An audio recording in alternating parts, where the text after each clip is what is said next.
Welcome to tea sir. ఈరోజు మనము ఆరులలో మలివేద సంస్కృతి గురించి మాట్లాడుకుందాము.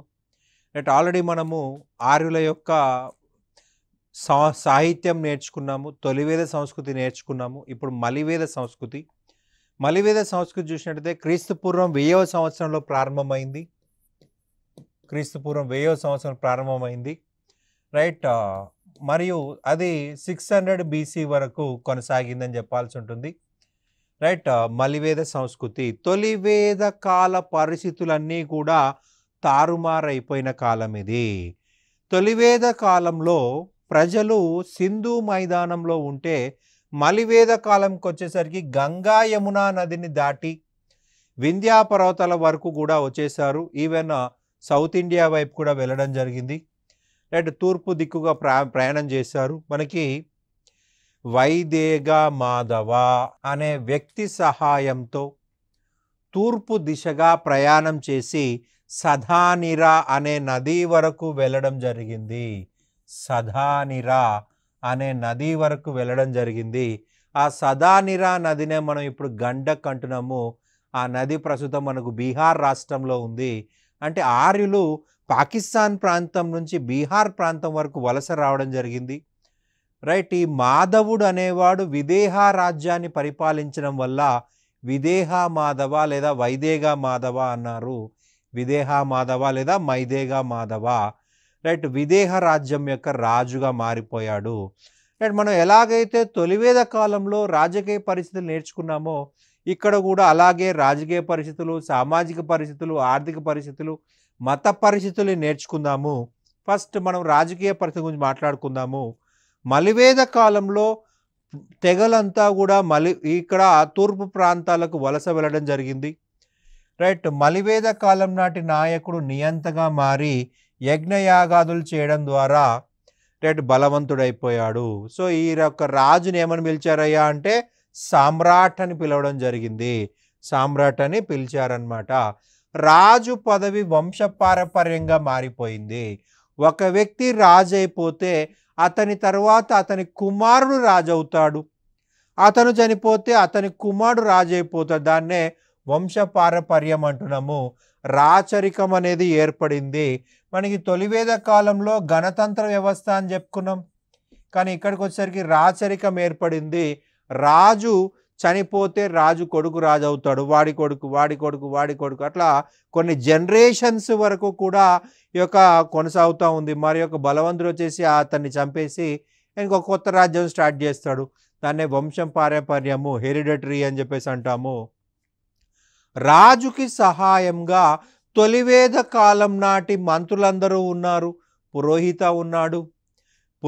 ఉన్నాడు, అలాగే సేనాపతి ఉన్నాడు, వ్రజపతి ఉన్నాడు, గ్రామని అందరూ ఉన్నారు.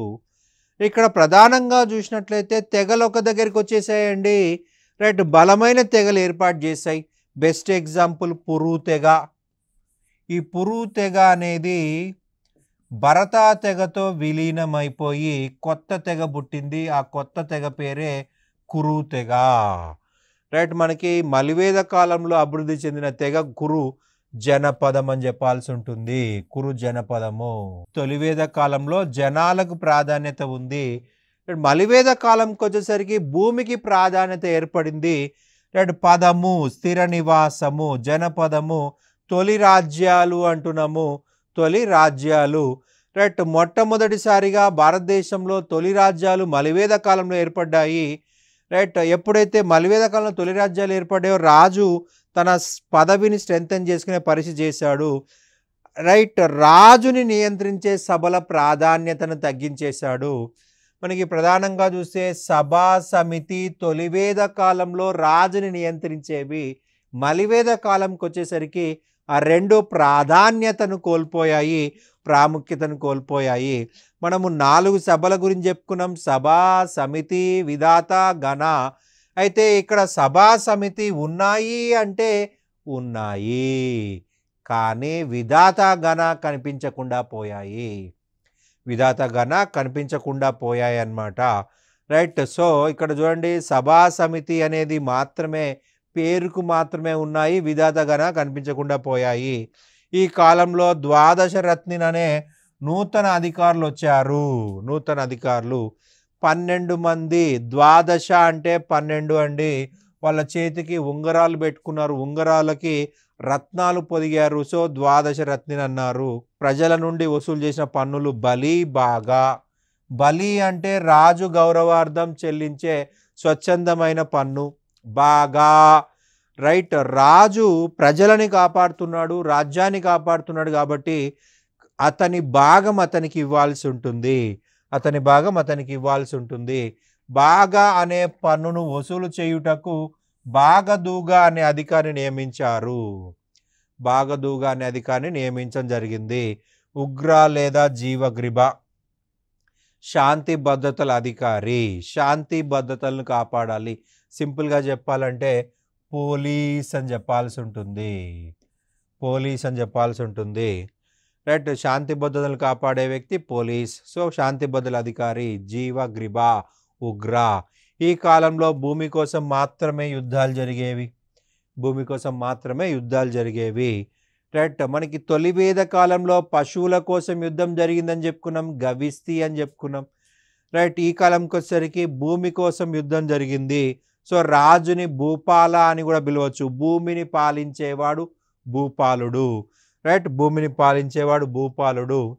మనకి ప్రధానంగా చూసినట్లయితే సంగ్రహితి అనే మరి ఒక అధికారి వచ్చాడు. బాగదూగా వసూలు చేసిన పన్నును ఒకరోజే తినలేరు కదా, ఒకరోజే వాళ్ళు యూజ్ చేసుకోలేదు కదా, భవిష్యత్తు మొత్తం యూజ్ చేసుకోవాలి. రైట్, సంగ్రహితి కోశాధికారి. ఒకే రోజు పూర్తిగా తినలేరు కాబట్టి దాన్ని కొద్ది కొద్దిగా ఉపయోగించుకోవడం కోసం కోశాధికారి పెట్టారు.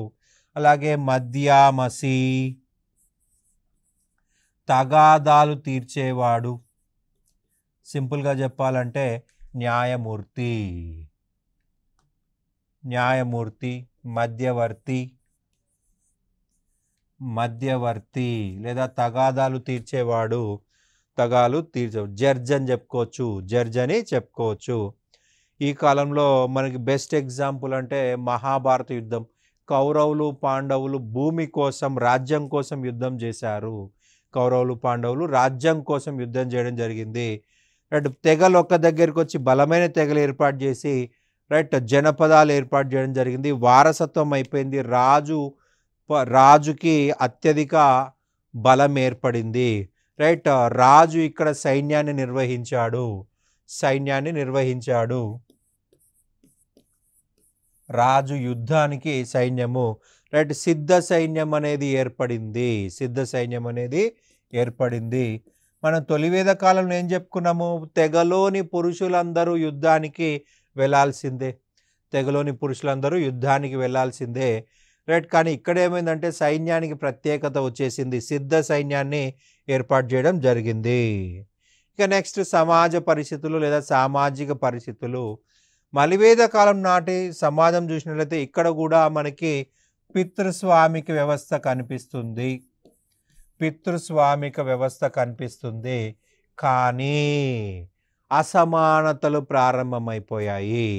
అనేక అసమానతలు మొదలైపోయాయి. సమాజంలో మూఢాచారాలు, మత విశ్వాసాలు ప్రారంభమైపోయాయి.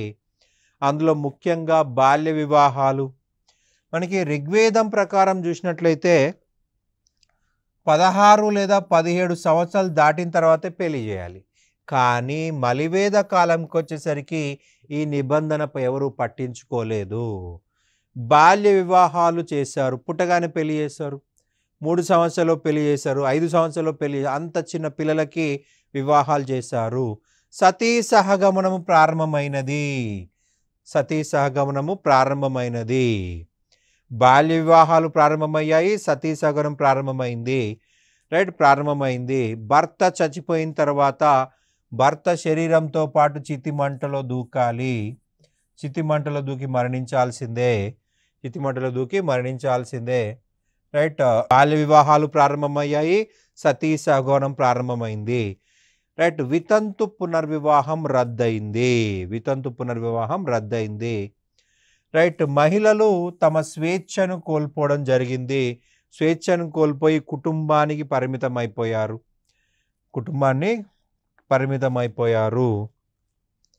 బాల్య వివాహాలు ప్రారంభమయ్యాయి.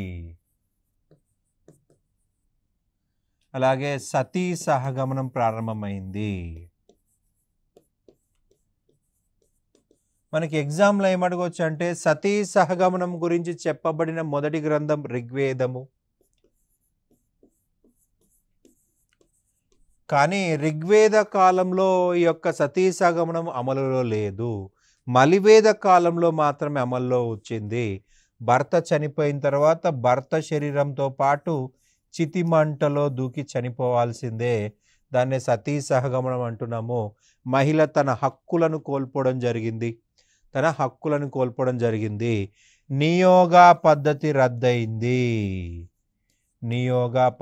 రద్దయింది.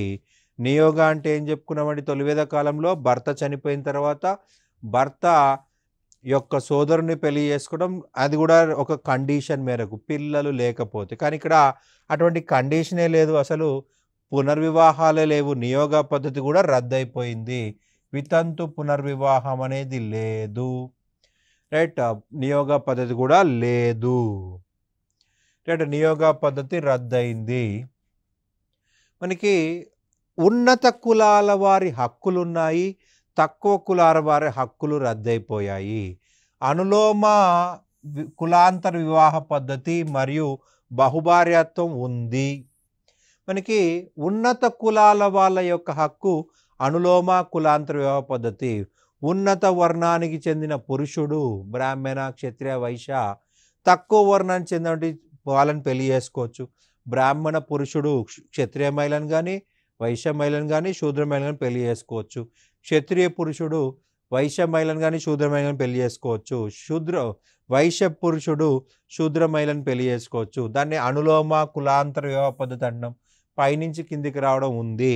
బహుభార్యత్వం, ఒకరికంటే ఎక్కువ మంది మహిళల్ని పెళ్లి చేసుకోవడం ఉంది. విలోమ లేదా ప్రతిలోమ వివాహ పద్ధతి మరియు బహుభర్తృత్వం రద్దయిపోయాయి. మనకి అనులోమ కులాంతర వివాహ పద్ధతి ఉన్నత కులాల వాళ్ళ హక్కు అయితే, విలోమ లేదా ప్రతిలోమ కులాంతర వివాహ పద్ధతి రైట్ తక్కువ కులం వాళ్ళ హక్కు. కానీ ఇక్కడ ఎక్కువ కులం వాళ్ళ హక్కు ఉంచారు, తక్కువ కులం వాళ్ళ హక్కు రద్దు చేశారు. రైట్, బహుభార్యాత్వం పురుషుడి హక్కు అయితే, బహుభర్తృత్వం మహిళ హక్కు. పురుషుడి హక్కు కొనసాగించారు, మహిళ హక్కు తగ్గించేశారు. మహిళ హక్కు రద్దు చేయబడింది. మహిళలకు హక్కులు లేకుండా పోయాయి. రైట్, మహిళలకు శూద్రులకు చదువుకునే అవకాశం లేదు. ప్రతిలోమ వివాహం చేసుకున్న వారి సంతానాన్ని చండాల అని, నిషాద మరియు కిరాతక అని అన్నారు. ఫర్ ఎగ్జాంపుల్, బ్రాహ్మణ మహిళను శూద్ర పురుషుడు పెళ్లి చేసుకుంటే వాళ్ళ సంతానాన్ని సమాజం నుంచి బహిష్కరించి చండాల అన్నారు. చండాల అంటే ఇల్లీగల్ మ్యారేజ్ ద్వారా పుట్టినవాడు. ప్రతిలోమ వివాహ పద్ధతిని చట్ట వ్యతిరేక వివాహం అన్నారు. ప్రతిలోమ వివాహ పద్ధతిని అలా పుట్టిన వాళ్ళను చండాల అన్నారు. చండాల అంటే చట్ట వ్యతిరేకంగా జరిగిన పెళ్లి వల్ల పుట్టినవాడు అని అర్థము. సో సమాజం నుంచి బహిష్కరించబడ్డారు. అలా బహిష్కరించబడ్డ వాళ్ళే అంటరాని వాళ్ళు అన్నమాట. అంటే మనకి మలివేద కాలంలో తొలిసారిగా అంటరానితనం ప్రారంభమైంది. కుల భోజనాలు ప్రారంభమయ్యాయి. మనం తొలివేద కాలంలో ఏం చెప్పాము? సామూహిక భోజనాలు ఉన్నాయని చెప్పుకున్నాం. తొలివేద కాలంలో సామూహిక భోజనాలు ఉన్నాయన్నాము. కానీ ఇక్కడ సామూహిక భోజనాలు రద్దయిపోయి కుల భోజనాలు ప్రారంభమయ్యాయి. బ్రాహ్మణ్సే భోజనాలు పెట్టుకుంటారు, వేరే వాళ్ళు రానివ్వరు. క్షత్రియ అనే, వైశ్య అనే, శూద్ర అనే, ఏ వర్గం వాళ్ళు వారిని మాత్రమే పిలుస్తారు, వేరే వాళ్ళని పిలవరు. కుల భోజనాలు ప్రారంభమయ్యాయి. అంటరానితనం ప్రారంభమైంది. వివక్షతలు ప్రారంభమయ్యాయి. విద్య అనేది మహిళలకు, శూద్రులకు నిరాకరించబడింది. మనకి ప్రధానంగా చూసినట్లయితే ఐతరేయ బ్రాహ్మణం అనేది 800 BCలో రాయబడింది. ఇందులో ఏం రాయబడిందయ్యా అంటే, కుటుంబం యొక్క దురవస్థలకు మూలము కూతురే. కొడుకు మాత్రమే కుటుంబం యొక్క సమస్యల నుంచి బయటపడేయగలడు అని చెప్పేసి ఐతరేయ బ్రాహ్మణంలో రాయబడి ఉంది. రైట్, అంటే మహిళా వివక్షత గురించి చెప్పిన గ్రంథము అంటే ఐతరేయ బ్రాహ్మణము. ఇక్కడ మహిళను తగ్గిస్తూ పురుషుణ్ణి రైట్ పెంచడం జరిగింది ఈ యొక్క ఐతరేయ బ్రాహ్మణంలో. ఆశ్రమ వ్యవస్థ, జాబాలో ఉపనిషత్తులో 4 ఆశ్రమాలు ఉన్నాయి అని చెప్పుకున్నాము. రైట్, బ్రహ్మచర్య ఆశ్రమము, గృహస్థ ఆశ్రమము, వానప్రస్థ ఆశ్రమము, అలాగే సన్యాసాశ్రమము. ఇవి ఉన్నత కులాల వారికే, తక్కువ కులాల వారికి లేవు. మనకి చాందోగోపనిషత్తు చూసినట్లయితే ఈ చాందోగోపనిషత్తులో తొలి 3 ఆశ్రమాల గురించి వివరించడం జరిగింది. 3 ఆశ్రమాల గురించి వివరించబడింది. రైట్, మనకి సన్యాసాశ్రమం తప్ప మిగిలినవన్నీ కూడా ఇందులో వివరించబడ్డాయి అన్నమాట. ఇక నెక్స్ట్ ఆర్థిక పరిస్థితులు. ఆర్యులు వైదేగ మాధవ నాయకత్వంలో తూర్పునకు ప్రయాణించారు. సదానిరా నది వరకు వెళ్ళారు. ఆ సదానిరా నదిని ఏమంటున్నా గండక్ అని చెప్పేసి పిలుస్తున్నాము, గండగా చెప్తున్నాము, గండక్ బీహార్. రైట్, మలివేద కాలం నాటి ప్రజల ముఖ్య వృత్తి వ్యవసాయము. మనం తొలి వేద కాలం ఏం చెప్పుకున్నామండి? మొదటిగా పశుపోషణకు ప్రాధాన్యత ఇచ్చారు, రెండో ప్రాధాన్యత వ్యవసాయానికి ఇచ్చారు. ఇక్కడ మొదటి ప్రాధాన్యత వ్యవసాయానికి ఇచ్చారు, రెండో ప్రాధాన్యత పశుపోషణకి ఇవ్వడం జరిగింది. రెండో ప్రాధాన్యత పశుపోషణకి ఇవ్వడం జరిగింది. రైట్, తొలి ప్రాధాన్యత వ్యవసాయానికి తొలి ప్రాధాన్యత ఇవ్వడం జరిగిందనమాట. రైట్, వ్యవసాయంలో భాగంగా ప్రధానంగా వీళ్ళు వ్రీహి అనే వరిని పండించారు. ఆర్యుల కాలంలో, మలివేద కాలంలో ఇనుము ఖననం చేత వ్యవసాయ ఉత్పత్తి పెరిగింది. మనకి ప్రధానంగా చూసినట్లయితే ఇనుము చాలా షార్ప్గా ఉంటుంది. షార్ప్గా ఉండడం వల్ల నాగలికి దాన్ని పెట్టడం వల్ల చాలా లోతుగా దింపి సారాన్ని పైకి తీసుకొచ్చే ప్రయత్నం చేశారు. మనకి కంచు వాడినప్పుడు, రాగి వాడినప్పుడు పైన గుంటలు తీసి, రైట్, గుంటలు తీసి వ్యవసాయం చేశారు. అది పెద్దగా సారాన్ని బయటికి తీసేది కాదు. సో పంట పర్ఫెక్ట్గా వచ్చేది కాదు, ఎక్కువ నష్టాలు ఉండేది. ఎప్పుడైతే ఇనుము వాడకం ప్రారంభమైందో మలివేద కాలంలో ఎప్పుడైతే ఇనుము వాడడం స్టార్ట్ అయిందో వ్యవసాయ ఉత్పత్తి పెరిగింది. మనము శతపథ బ్రాహ్మణంలో చెప్పుకున్నాం. శతపథ బ్రాహ్మణము ఇనుము సంబంధించినటువంటి యజ్ఞయాగాల గురించి, ఇనుము వాడకం గురించి మనకి శతపథ బ్రాహ్మణంలో ఉంది అని చెప్పుకున్నాం. ఇనుము వాడకం, అలాగే వ్యవసాయం సంబంధించి యజ్ఞయాగాల గురించి కూడా శతపథ బ్రాహ్మణంలో ఉంది. రైట్, ఇనుము మొదట నల్లగా ఉండే ప్రాంతంలో దొరికింది కాబట్టి కృష్ణ ఆయాస్ అన్నారు. కృష్ణ అంటే నలుపు, మొదటగా నల్లగా ఉన్న ప్రాంతంలో దొరికింది కాబట్టి కృష్ణ ఆయాస్ అన్నారు. వ్రీహి అనే వరిని పండించారు ఇనుము సహాయంతో. రైట్, అట్లా అని చెప్పేసి గోధుమ బార్లీ వదిలేలేదండి, గోధుమ బార్లీ కూడా ఉంది. రైట్, రైస్తో పాటు గోధుమ బార్లీ కూడా ఉంది. రైట్, మనకి కుండల పరిశ్రమ, మనకి వంట వండుకోవాలంటే కుండలు కావాల్సిందే, నీళ్లు సేకరించాలంటే కుండలు కావాలి. సో కుండల పరిశ్రమ కూడా తొలివేద కాలంది కంటిన్యూ అయిపోయింది. రైట్, చేనేత పరిశ్రమ, రైట్, బట్టలు వేసుకోవాల్సిందే, బట్టల పరిశ్రమ ఉంది. రైట్, ఇల్లు కట్టుకోవాల్సిందే, వడ్రంగి పరిశ్రమ, మనకి ఫర్నిచర్ కావచ్చు, విండోస్, డోర్సు. రైట్, అలాగే లోహాలు కరిగించే పరిశ్రమ ఇక్కడ కూడా ఉంది. రైట్, మనకి సువర్ణ నిష్క లేదు. తొలివేద కాలంలో సువర్ణ నిష్కని వాడుకున్నారు అని చెప్పుకున్నాం. ఇక్కడికి వచ్చేసరికి అది లేకుండా పోయింది. వస్తు మార్పిడి విధానం ప్రారంభమైంది. ఒక వస్తువు ఇచ్చి ఇంకో వస్తువు తీసుకునే విధానం ఇక్కడ ప్రారంభమైంది. మనకు ప్రధానంగా చూసినట్లయితే మనకు వస్తు మార్పిడి విధానం అనేది ఇక్కడ ప్రారంభమైంది. ఫర్ ఎగ్జాంపుల్, ఒక వ్యక్తి దగ్గర రైస్ ఉంది, ఇంకో వ్యక్తి దగ్గర మేకలు ఉన్నాయి. ఆ మేకలున్న వ్యక్తికి రైస్ కావాలి. సో అతను ఏం చేస్తాడు, మేకలు ఆ రైస్ ఉన్న వ్యక్తికి ఇచ్చి రైస్ వాళ్ళు తీసుకుంటారు. రైట్, వస్తువు మార్పిడి జరుగుతుంది. సో అదే వ్యాపారము. రైట్, ఈ కాలంలో భూమికి ప్రాధాన్యత ఏర్పడింది. రైట్, భూమి కోసమే యుద్ధాలు జరిగాయి అన్నమాట. ఇంకా ఫైనల్గా మత పరిస్థితులు. మలివేద కాలంలో ప్రజలు త్రిమూర్తులని పూజించడం జరిగింది. మైత్రాయిని సంహిత. రైట్, ఈ మైత్రాయిని సంహితలో తొలిసారిగా త్రిమూర్తుల యొక్క పూజల గురించి వివరించడం జరిగింది. రైట్, మనకి మలివేద కాలంలో ప్రజలు ప్రజాపతి, మహావిష్ణు, మహాశివను పూజించారు. మనకి ప్రజాపతి సృష్టికర్త, సృష్టించేవాడు, రైట్, ప్రజలందరినీ కాపాడేవాడు, సృష్టించేవాడు ప్రజాపతి, రైట్. మనకి ఎలా ఉండాలి, మనిషి ఎలా ఉండాలి, ఎవరెవరికి ఏ లక్షణాలు కావాలి, ఎవరికి మేధస్సు ఇవ్వాలి, ఎవరికి భుజబలం ఇవన్నీ కూడా డిసైడ్ చేసేది ప్రజాపతి. అతన్నే మనం ఇప్పుడు బ్రహ్మ అని చెప్పి చెప్తున్నాము. మహావిష్ణు మానవాళిని కాపాడే దేవత. తొలివేద కాలంలో వరుణ యొక్క లక్షణాలన్నీ కూడా మహావిష్ణువుకు ఆపాదించబడింది. తొలివేద కాలంలో వరుణ వచ్చేసి మానవాళిని కాపాడే దేవుడినా, మానవాళిని కాపాడే దేవుడు, రైట్. మానవులందరికీ రక్షకుడు మనకి మహావిష్ణు.